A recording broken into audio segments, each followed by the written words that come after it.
جو مسائل ہو گئے ایسا نہیں ہے کہ اتنی بھی مسئلے آپ کے ذہن میں جو باتیں آئیں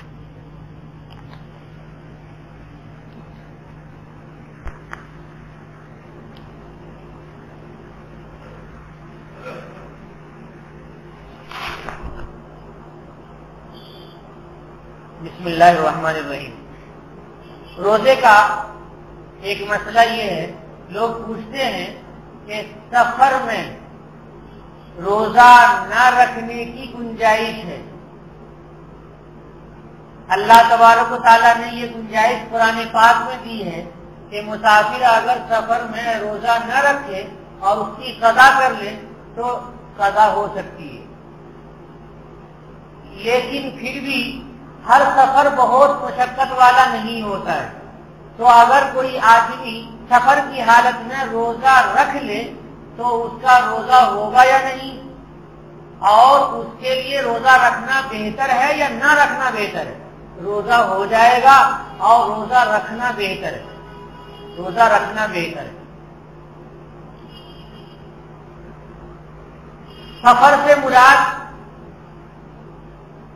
77 کلومیٹر 77 کلومیٹر کا سفر ہے، یعنی اپنے شہر کی سرحد جہاں پر ختم ہوتی ہے وہاں سے آگے جہاں جانا ہے وہ کتنا جانا ہے؟ کم سے کم 77 کلومیٹر ہونا چاہیے، 77 کلومیٹر، اور اس کے بعد تو 0.25 کلومیٹر تو ہونے چاہیے۔ یہ سفر کا ارادہ ایسا نہیں ہے کہ 77 پار کر کے آپ کو شریعت کی سہولت حاصل ہوتی ہے، نہیں، شہر سے نکلتے ہی شریعت کی سہولت حاصل ہو جاتی ہے۔ اس لیے شہر سے نکلنے کے بعد آدمی 4 رکعت والی نماز کو 2 رکعت پڑھے گا، اور روزہ اگر وہ روزہ نہ رکھنا چاہے تو اس کو گنجائش ہے، لیکن اگر وہ رکھ لیتا ہے تو سبحان اللہ، اس کو کوئی رکاوٹ نہیں ہے، بلکہ روزہ رکھنا بہتر ہے۔ یہاں ایک اور مسئلہ ہے، وہ مسئلہ عام طور سے لوگ نہیں جانتے۔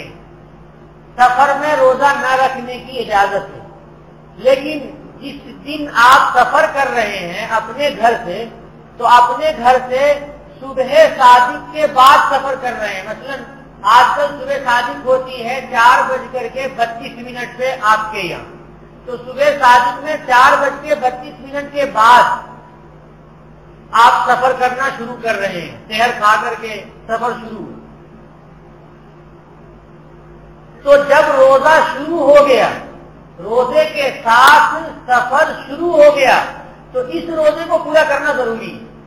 یہ مطلب نہیں ہے کہ سفر میں نکلے تو آپ روزہ توڑ دیا، نہیں، وہ روزہ جو جس کے ساتھ سفر شروع ہو اس روزے کو پورا کرنا ضروری ہے۔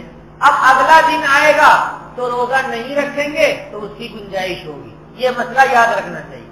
لیکن اگر کوئی آدمی صبح صادق سے پہلے ہی سفر کر رہا ہے، یعنی 4 بجے ہی سفر کا شروع کر دیا اس نے، اور روزہ اس کا شروع نہیں ہوا، سفر شروع ہو گیا، تو اب اس روزے کو پورا، اب وہ روزہ نہیں رہے تو بھی اس کی گنجائش ہے، رہ لے تو بھی اس کی گنجائش ہے۔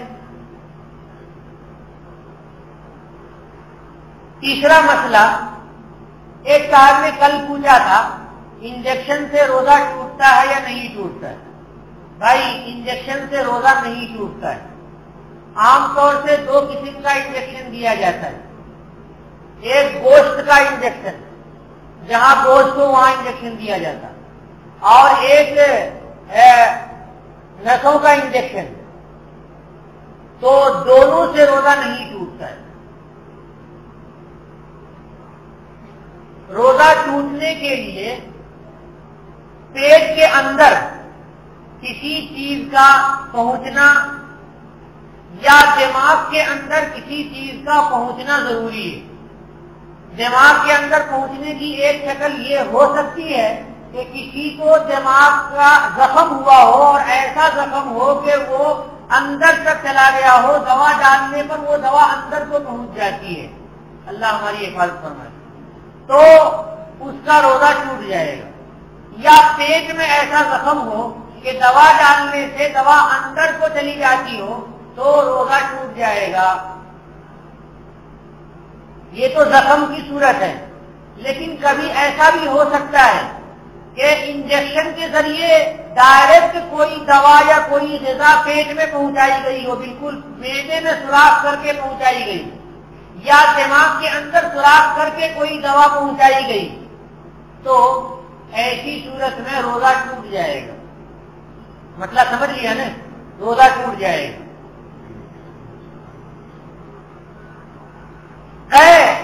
ہونے سے روزہ نہیں ٹوٹتا ہے.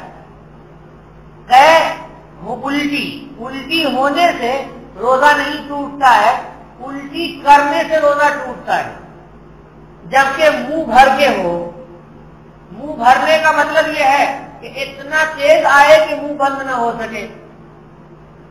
الٹی کرنے سے روزہ ٹوٹتا ہے، الٹی ہونے سے روزہ نہیں ٹوٹتا ہے. یہ یاد رکھیں گے، کنفیوژن ہو جاتا کبھی کبھی. اسی طرح سے دھواں، آپ چل رہے ہیں، اپنے گھر میں ہیں، چولہے جل رہے ہیں، کہیں بھٹی جلی ہوئی ہے، دھواں آیا اور سانس کے ذریعے اندر چلا گیا تو روزہ نہیں ٹوٹے گا.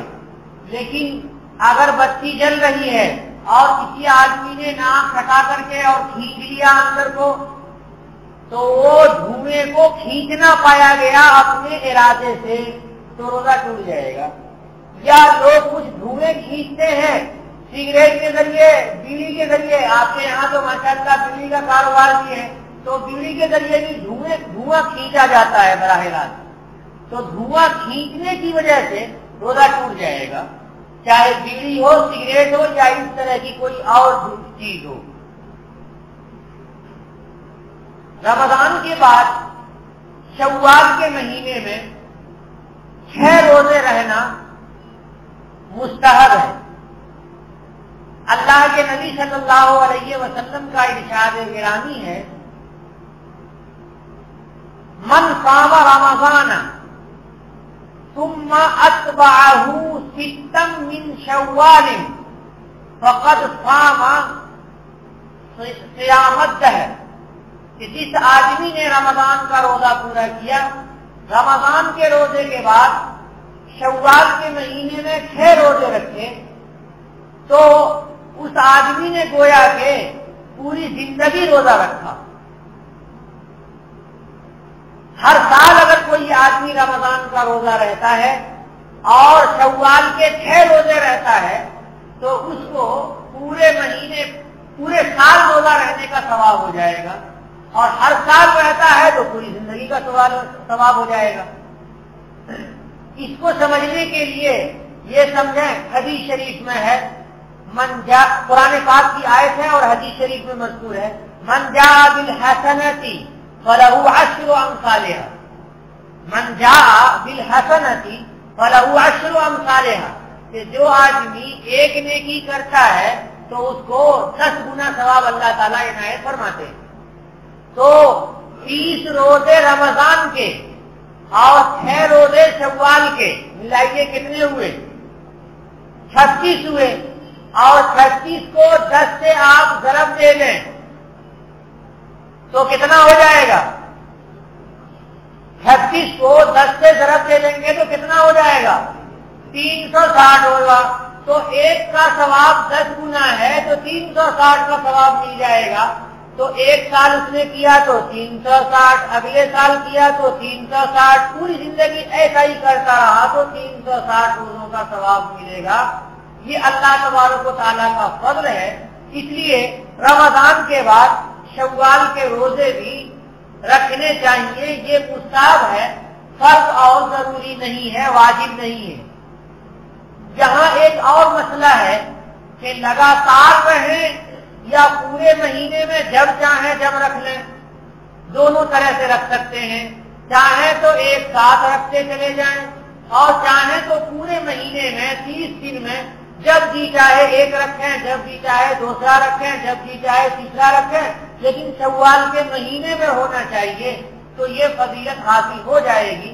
اللہ تبارک و تعالی ہمیں صحیح معلوم کرنے کی اور صحیح عمل کرنے کی توفیق عنایت فرمائیں. اللهم صل على محمد وعلى آل محمد كما صليت على إبراهيم وعلى آل إبراهيم إنك حميد مجيد.